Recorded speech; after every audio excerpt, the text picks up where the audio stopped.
right, still at Gears and Grinds here, and I watched these three Alfa Romeos pull in this morning, and not only do you just not see them very often, but all three of these are really, really beautiful. And so right off the bat, we are going to talk with Dino. Say hey, Dino.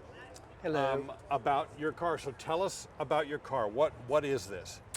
This is a 1965 Giulia Spider Veloce. Okay. And there were two versions. There was the Veloce and then the Normale. And the Veloce means fast in Italian. So this was their high performance version that they came out with back in the day. I bought this about 8-10 years ago. It was just completely trashed. And I'm, as a semi-retirement project, I love restoring old Alfa Romeos.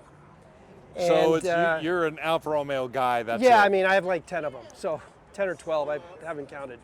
But who's counting? You're right, and I just pick them up when I see some models that are interesting that I would like to play with, and I take them and put way too much money in them. So what year is this again? This is a 1965. 65. Yeah. So if you don't mind me asking, why Alfa Romeo? Well, why Alfa Romeo? Because I grew up around them. My father had he was an Alfa Romeo mechanic back in the 50s and 60s and 70s, and just a lot of history with the cars. Then he had an Alfa Romeo parts business, which I was involved in, and I just know them. And I have various models, and they're all slightly different. But the cool thing about these, you can update and backdate within a 45-year span. So they're really fun to play with. How's the availability of parts and things like that?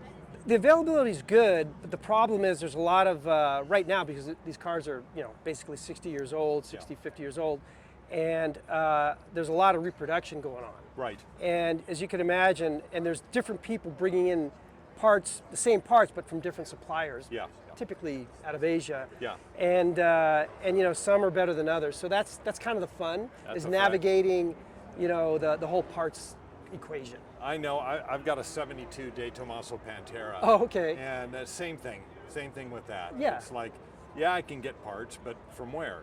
And what's the quality of the part? And yeah. So what we found is the best thing to do is find a good original part that you can restore, rebuild, or whatever. We have a full-on machine shop not far from here in Vegas. Oh, wow.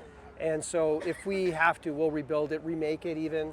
So is this what you do for a living? It's a hobby. Okay. I'm basically semi-retired. I'm still active in the parts business, auto parts business, but Dino, everyone needs a hobby. So. Yeah, I think that's part of your tagline, right? Yeah.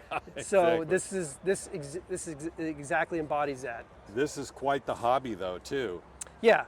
Well, and I will say, especially with these Alfa Romeos, I mean, they're beautiful. They do when they're put together well, they do everything that they're supposed to and beyond. Yeah. The problem is, with all of them, is that you put in I put in way more in terms of cash than what I would ever be able to get out of them. Yep, that's a fact. So that is a fact. With any classic car. Yeah. You're never going to get out of them once you put into them. Some, I mean, maybe like a Ferrari or something if you bought it right, but these cars are. So what's happening here under the hood? What have you got motor-wise here? This is pretty much an original car. So I restored it to original condition, which I do as I mentioned, I have 10 or 12 Alphas, and I'll do a lot of resto mods. In this case, I wanted to keep this one fairly close to original. So there are mods made internally in terms of camshafts and higher performance pistons and light flywheels and things like that. But it's basically the stock 1600, slightly modified and restored to original condition. It's beautiful. It's beautiful. Would you call this a Concours restoration? No. They get pretty darn picky at those events, yes, right? They so do. I've never actually entered one because I know it would get slammed. I mean, there's a lot of things that are not exactly the way it's supposed to be, but it's very nicely done. Yeah, it's just it not really one is. of those. It's just not one of those 100-point cars or anything like that. I know you came with a couple of other Alfa guys. Maybe you could tell us a little bit about these Alfas too.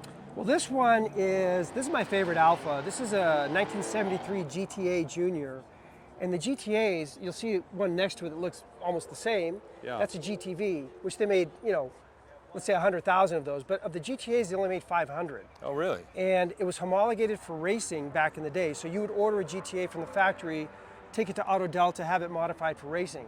What's unique about this one, not totally unique, but rare about this one, is that this car was bought as a new car, as a road car, and never converted for racing. Oh, interesting. So it's never actually, saw the track. well, I took it. I play with it on the racetrack, but in terms of wheel-to-wheel racing, no, it's never seen a racetrack. It's never seen a race. So it's in beautiful condition. I bought it nearly like 10 years ago. It was just gorgeous. I had to have it.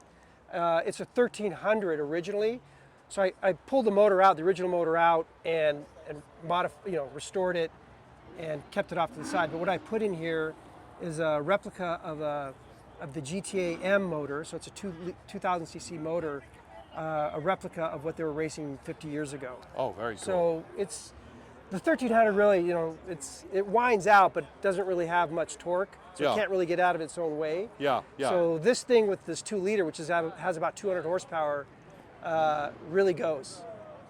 It's incredibly cute too. So that's the thing. So good point. These cars compared to the GTVs weigh about 2,250 pounds, and these are about 1,950 pounds. So they Great took power to weight ratio. Yeah. Yeah. Yeah. So they took with the aluminum body, there's some magnesium components.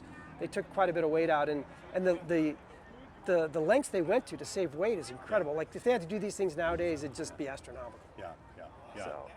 Well, these are just beautiful. Like I said, I saw you guys roll in, and I thought, okay, I got to talk to these guys because these are just really beautiful cars. So, oh, thanks. Man, I'm glad you brought them out today because, quite frankly, a lot of folks have never seen these cars. Yeah, I was so shocked that there's no other Alphas. This is the first Cars and Coffee I've been to here in Vegas. And oh, dude, come on, really? Yeah, I just moved here a couple of years ago. Oh, man. And we've just been kind of busy working on stuff. And Well, car-wise, there's a lot going on in this town, I got to tell you. I came from LA, and LA's sort of dying in terms of being the car culture is sort of dying there. Yeah.